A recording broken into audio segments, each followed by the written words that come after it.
There we come. And we're live now. Hey. So welcome to Transference TV, episode 3 of Tangible Connections. We're actually live. Really. Hey, we are live. That's great. Yeah. And so I'm Lucy. Hello, everybody. I'm Kelly. And I'm Anita, and we are the threesome from MA Art and Science. We are indeed. So if you've seen episode 1 and 2 of Tangible Connections, if you haven't, don't worry, you can catch up on demand. Basically, what's happened so far is the three of us, actually, so obviously Kelly and I have met in person right now, but before this, we had never met face to face. And so we've got somebody coming to say hello. We'll let them in a minute. Well, so we never met in person, but we wanted to connect in some physical way during the pandemic. And so each of us went into our studios and we found 5 objects or things that we could then put together in a little parcel and send to another member in our little group. And then so I received a beautiful package from Kelly, and the coolest thing, well, there were loads of cool things in it, to be honest, but the thing that I've been really into is these letters that you sent me that you found on the street, just randomly picked up on the street, and that you kept for years in your studio, and then you didn't know what to do with, and so you wanted to make something with them, so you sent them to me. That is what I was particularly drawn by, that I've had a go at some things with. So shall we show everyone what you've done with this?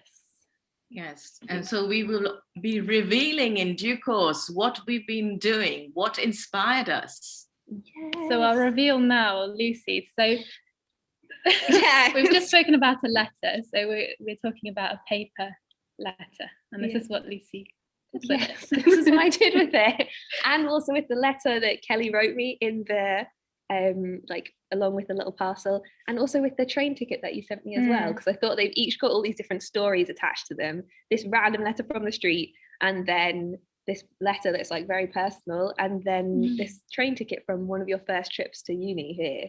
Yes. And so I decided to try and transform them into something new altogether. So I actually burned them and I burned them and then I think that's a bit tragic. It's harsh, but the outcome. Let's see the outcome. But then I mixed them. I basically used them water and pestle to make it into pigments, and then with the pigment, I painted that onto some bits of paper. And look how black the pigment is. It's so dark. It's beautiful.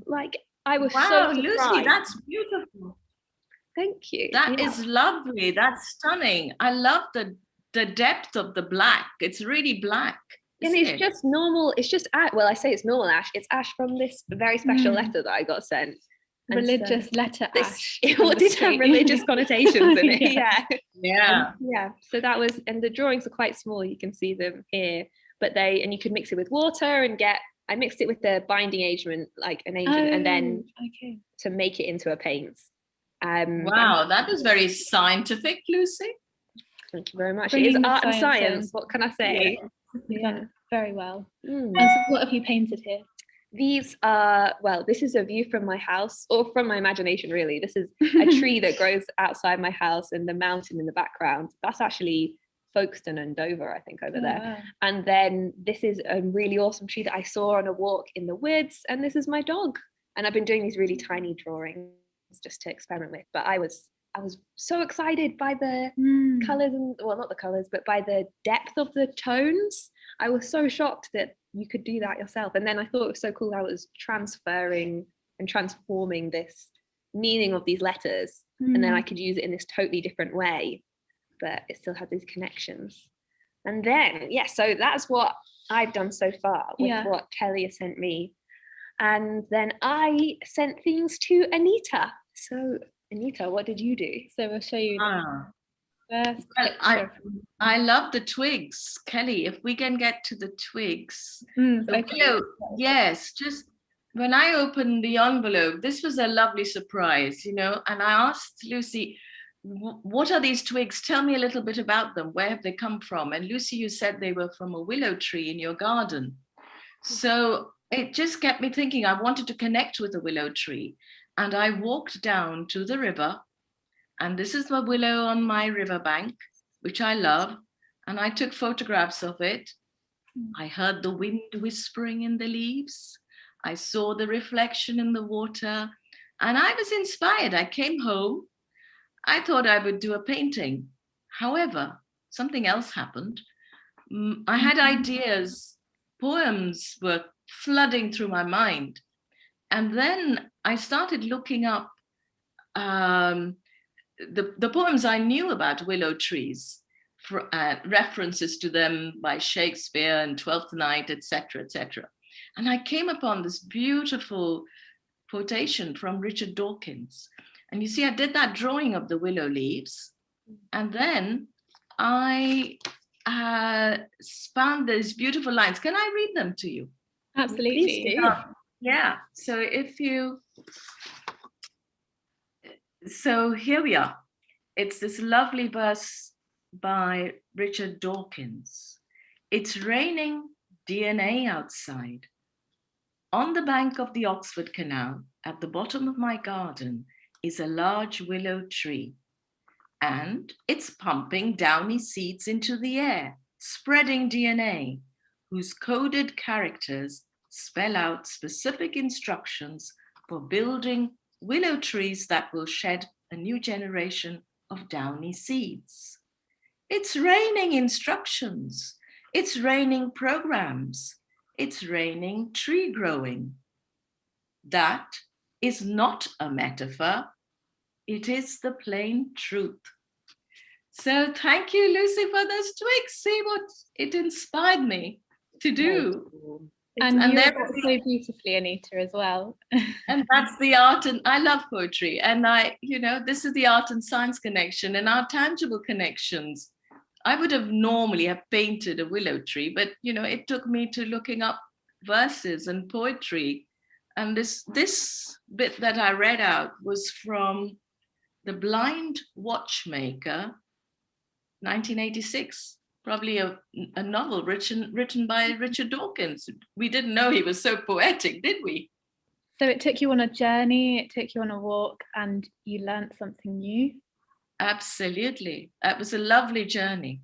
It's really cool, the connections that you've made. Yeah. It was a great connection. And Lucy also sent me a lovely paper that she had made from philosophical readings, which I tore into fragments. I'm sorry. It was morphed. I didn't burn the paper. I mean, nothing to be sorry for. I tore it. I gave it new life and form. I added it onto this half-finished painting, and it seemed as if the painting was waiting for it. It really completed this picture. And what do you see in it? When I've seen this before, I absolutely love what you've done with this, because the whole image being in a circle and then using the torn up bits of paper to create a circle within that, and the way it focuses it, it's like it's floating on top, and it just changes it totally. And I think it makes it really, really interesting. And I almost don't want to put a word on what it looks like to me, because I just am really fascinated by the shapes and the tones and the interactions of the edges and everything, and I just think it is really cool. That's basically it. Well, when I saw this before, I think I was seeing it in context of the rest of your work, Anita, and I know that you work a lot with water. Today I've been looking at through microscopes, so they look like something very microscopic, and they look like little bugs today, but maybe tomorrow they'll look like something different again. Absolutely. It's a petri dish, isn't it? Yeah. It's got little philosophical sayings and readings, Lucy, scattered in through. I love this element of tearing things up, because I was tearing up the philosophy readings in the first place to whiz them up and make the paper, and then you torn them up and made it into this. It's really cool. I know. And you had little petals of flowers, so there's so much into this, but I think we need to move on. There could be a whole 45 minutes on that particular piece of work, but let's move on. Okay, so next I'll talk about what Anita sent to me. And if you see episodes 1 and 2 of Tangible Connections, you'll actually be able to see all of these things. In fact, I have a picture of all of them here. So these are all of the items, all of the objects that Anita sent to me. And this is my studio. So I put them up on the wall in lots of different ways to start with, to try and get some sort of an idea about how I wanted to use them. And I had no idea how to use any of the objects. This was my first initial reaction to this beautiful yellow silk scarf. And then it turned into something else. It turned into a little theatre set. So that's the back of a painting, and I just really loved the shape. Wow, I love this. I love what you've done. Yes, that's beautiful, Kelly. That I made as well. Yes, it's so like a stage. That's gorgeous. Love it. Yeah. So this little painting became the curtains of the stage. Yes, that's gorgeous. I didn't want to ruin your painting. No, but you've given it new life. It's been reborn. Well, I turned it around and I made something else with it. And then I took your silk to the printing department, and I decided to do some etching with it. So here is the plate that I made with the silk. And I just love the color and how, if I zoom in a bit, you can see all of the little lines. The cracks and lines. It almost looks like leather or something natural. Yeah. And I naturally left a circle because this is my trademark. Yes. So quite an abstract piece I made, but I was really drawn to this piece of silk, and I've made a series of prints. I think that's beautiful, Kelly. I love it. I think it's pretty ingenious. Like, I would not have thought to have done that with it, and it's really cool. Well, I never would have thought about doing this if I didn't take it somewhere. So the same as Anita, you went on a journey with your twigs. If I just stayed in one place, I wouldn't have had any thoughts, but necessarily in this way, because this is a process that I've never done before. So it's an object that took me somewhere else, to a physical place. I met new people. I've even made new friends through this project. I'm just kind of thinking about this now. So I think that's the most amazing thing. So yeah, I've made lots of friends in the print workshop with other people who were in there, and the technicians and things, and I've learnt this skill. And I wouldn't have learnt this if you hadn't given me this scarf. I have, however, I've also destroyed it. I cut it in half, so it fits in the Do you still have the other half? I do, yeah. The other half is still in this little, okay. Yeah. And coming back to the printing technique, is there a name for it? It's etching. So this is soft ground etching. Soft ground etching. I put the silk on the plate here, you can see a very light layer of soft ground wax. Right. I believe it's right. And that stays a little bit wet or moist. So you press this through a roller and then you etch it in acid. And so when you press this printed it into the wax that was on top? Yes, exactly. Yeah. So it makes this. I think there's a whole process to it. But I'm so struck by is that how, when this like beautiful scarf, the thing that I think we were also taken by with it was the color, but then the etchings take out the color of it, but you see these other parts of it that you wouldn't have seen before, which is really cool. Yeah, that's true. And actually with the zinc plate, you can't etch this, you can etch yellow, but not this kind of orangey yellow. So the orange doesn't quite work apparently, which I thought was quite interesting. So did you cut out that shape? And is this, the background? I'm just wondering. This is the print itself. The whole square, the rectangle. Yes. Yeah. Okay. So where can we go to see some of the prints that you've made with this? You can go to my Instagram. Plug. We need to see them. Of course we do. Artist _ Kelly Briggs. Right. Yeah. And we've been very prolific. So impressed with your work, Kelly. Oh, thank you guys. All right, enough compliments. Let's get on to the questions. So we've come up with a few questions to put to each other. If anyone asks questions in the chat as well, let's have a look at those. But the first question to both of you is, what did you find most surprising about this process? I think for me, it was the journey, how I went on this journey. As I said earlier, I would not have torn fragments and put onto my aluminium circular panels. I've never done that. So this whole experimental process of using other materials and the materiality of it, allowing you to explore and feel that substance and let it speak to you. So I think there was materiality, experimentation, and going somewhere where I would not have normally gone. So A, with those fragments on the circular panel, and B, getting to poetry. And when you say going somewhere, Anita, what do you mean by going somewhere? You mean physically taking your body, yes, going somewhere? Physically, body and soul. It was a physical journey. I went on a walk, went down to meet the other willow trees, talked to them, felt their presence, and then retrieved lots of stuff stored in my memory. So it was a mental journey as well. Yeah. So it was a physical, mental, emotional, artistic. It was a journey in many ways, so physical and metaphysical.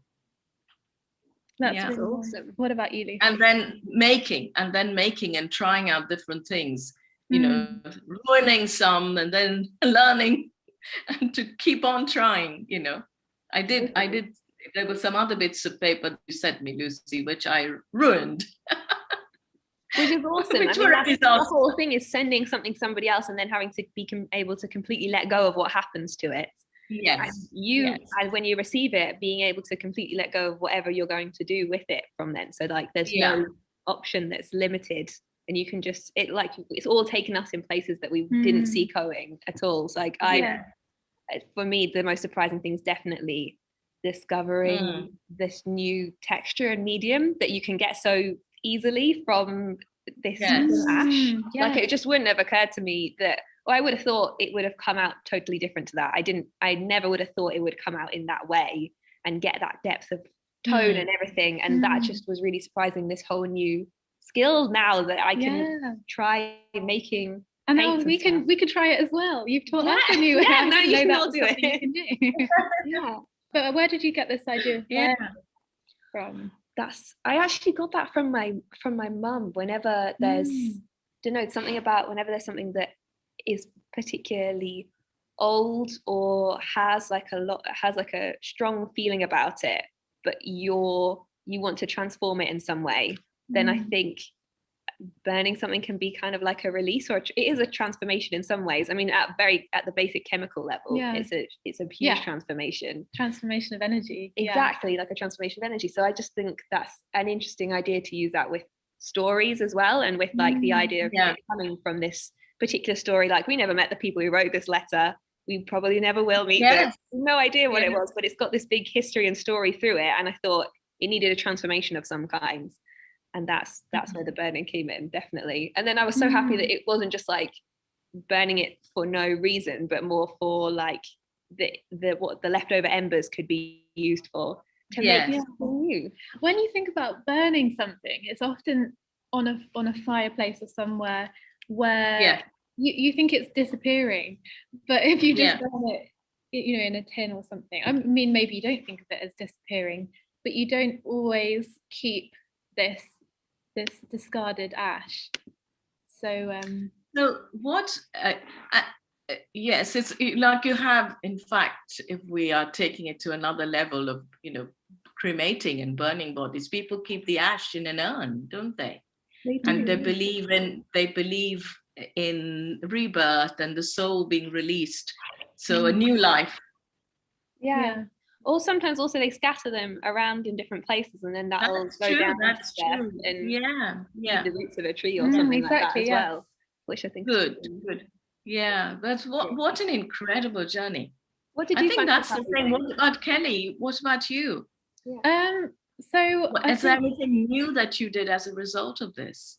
Well, yes, I mean, I did the process of etching. I learned the process of etching, which was, again, taking this tangible object when we'd gone, a year without seeing anyone new, or even being able to go to the shops and feel fabric. This is my favorite thing. When going shopping, I just touch everything, and obviously you're not allowed to do that anymore. And or you can, but you have to be a bit sneaky about it. And so with this silk, I just wanted to do something really physical with it. And when you etch, you have to use your whole body to kind of turn the wheel and push this thing through the threads. I mean, the process of actually making the plate itself takes the whole morning, or at least it did for me. I don't think you have to take that long. But just to put to prepare the plate, to take the grease off, to put the stopper. I mean, there's a whole very very long scientific process, because you're putting in acid and you're waiting for it to kind of burn into the plate. So I really love the process of making something. And that physicality. Another connection. The more burning. Well, with acid, so it's a bit different, but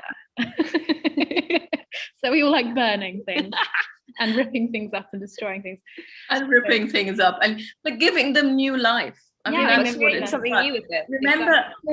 Remember Cornelia Parker's hut, the shed, when she blew it up. Yes. And it was what was it? Is it called installation art, or is it performance? I don't know. It's a kind of hybrid, isn't it? It explodes. Who knows? I mean, and then it was an exploding shed, and that was an artwork, huge artwork. Yeah. Another thing, maybe it didn't surprise me, but that I learned was that I found it interesting about the objects that I didn't use and why I didn't use them. Why didn't I burn your painting, Anita, or create something new with it? Yes. I think I broke a bit off, and then I instantly felt bad. And I remember you telling me, I gave this to you. This is like I broke up the triptych you told me to give you this painting. And I thought, okay, maybe I can't do anything with it. And I felt like it was a bit sacred. Whereas if you said, I did this painting, I hated it, and I might have done something. But why would I send you something I hated? I wouldn't want to send you something I hated.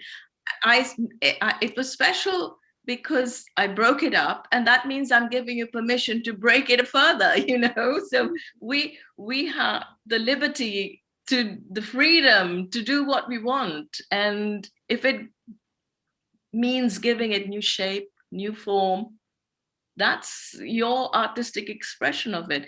And that's what's been so interesting in these three connections. I think another thing that's come out of this is A, yes, we've been on a journey, but B, we've discovered things about each other. We share in common, don't we? Yeah, discovered a lot of similarities, definitely, between us. Yes. As a group, which has been really fun. I guess it always happens when you collaborate on projects, because even if we were face to face in the studio and we weren't, in lockdown and separated, we would still be so focused on the task itself. And maybe, we would have learned a bit about each other, but in this way, it's given it a different dimension. We've had to find something which we're going to send each other. Yeah. It's very I can't think of the word for it, personal, or very considered, taking that time to think of something that you want to send to somebody else. There's a lot of care in it. And I think in that first episode, for the one where we were going around and showing, talking a bit about the objects, I spent at least 45 minutes finding all of those things and thinking, shall I send this? Shall I send this? I don't know what to do. But they were just going to sit there in my studio in a box, getting dusty, and they were dead. Like you said, we were giving them a new life. I feel like someone else's life has gone into these things, someone's consciousness, someone's written this letter, and then it's just, it's been gone through its process, fallen on the floor on the street. I've picked it up, excited about it, it had new life that moment, and then it's just dead, kind of put in a box in the studio. It's lost its meaning. It loses its meaning. And then when you give it new life, you're giving it new meaning and a new life. It's just wonderful.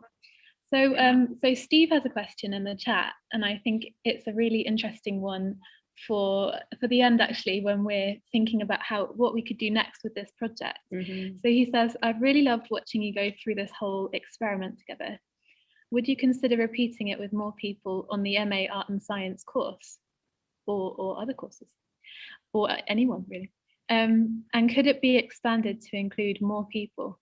So what do you guys think about how could we expand this, or how's it going to change our thinking, and what could we do next with this? We could expand it to doing something over the summer, because I know we're all busy with our research and our proposals, and but maybe this may not take that much time. But if we got a few people, even there are 3 of us, maybe we could get 12 out of the 30 odd classmates we have, and even if 12 or 15 are happy to join in, that would be great fun. So get in touch with us, guys, if you want to be involved. Definitely. I think it would be really cool to expand it and to have other people on the course, or other people as well, but other people on the courses to take part, and we could do it as a bigger group. I think that would be really, really fun. And I love the idea of doing it over summer as well. Especially on the beach in person, or like in the sunshine. In the sunshine, and awesome. Bringing tangible objects. Maybe having a barbecue. Like your suntan lotion. What are you going to do with this next? Yeah. Well, yeah. You can't burn that could be lotion, so you might next struggle. Be stuck with things to do. Well, you can try. Lucy will be there with her mattress. Come on, going wild. No, but I think we could have a collaborative entry for the Turner Prize. It will come, Anita. I think that sounds great. That's the next plan. That's the next step. Clearly, that's an awesome idea, Steve. I love it. And also, I love that because I feel like this sketchbook project that we're doing between all of the students on MA Art and Science at the moment, where we're I've sent a couple of sketchbooks out to people, and then they've been able to add things or change things, or do, like, they could burn it and make it in Dash and send that on to somebody else if they wanted to. They could do anything, and then send it on to someone else on the course, and then so on and so on. I think that's got a hint of that kind of tangible connections thing, but it's very much like also an individual thing where the person gets to keep it for as long as they want, and you do whatever they want with it, and then they send it on to somebody else, as opposed to here where we just sent it to one person, and then the things we made stuff from that, and it kind of ended there, if that makes sense. Sorry, no, and we also considered who we were sending it to. So maybe we did sending it. Yes, that's true. And that made a big difference, because I think at random, and not think so much, like, because I know Kelly's work, that she loves circles, that you love circles, Kelly. I found round objects and circular shapes to send you. And maybe that's, if we were to change it slightly, we would say, pick things at random, don't think about it, just send it and see what happens. It's a bit like forced connections and sites of practice. What we've been doing on this course is sort of, really just going outside, really going crazy, getting some wild ideas. But sometimes they do end up being very productive, very creative. Definitely. We've only got a minute left before we finish. The end of our 3-episode arc of Tangible Connections. There's another question, but I think, we'll leave it there, because I think we've explored a lot. So people can get in touch with us on Instagram and through our websites, which are on the Transference TV. Yes, don't everyone check out more of Transference TV, all the awesome things that are going on here, all the desktop downloads, all the geolocations, everyone's Instagram. Yeah, all the rooms, everything. All the rooms. Have fun exploring. Yeah, I've been loving exploring them. Me too. Have fun exploring and connecting. I mean, the connections are working so well. So, you know, connect with more people, guys. Awesome. Absolutely. Bye.